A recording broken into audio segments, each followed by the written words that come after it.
So when we refuse to reach out and care and concern in the world, when we put more effort into looking for a way out of that than we spend looking for ways to care, we're really saying, I don't care.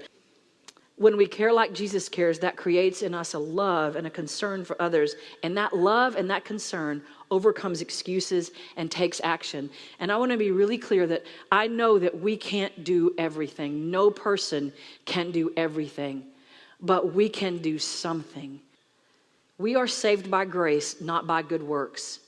There's nothing that you or I could do that would really earn us God's favor and God's grace. It's just God's grace, this gift of salvation, God's grace toward us. And God's grace toward us is costly. Jesus died for our redemption, for our sins, for our salvation.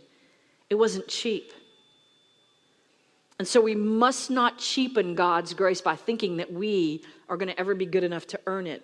But that being said, we must also never cheapen God's grace by taking it for granted or think that we're somehow just entitled to it. And that when we receive that grace, there's not anything really required of us as recipients of that grace.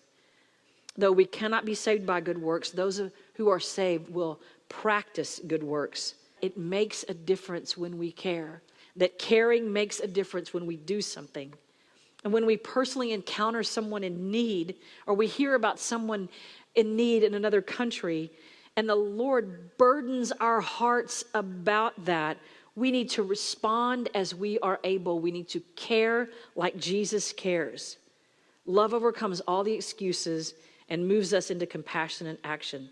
There's always something that we can do. We are called to care in the way that Jesus cares and to do something about it. Every time you care enough to do something, no matter how large or how small it might be, every time you care like Jesus cares, it matters.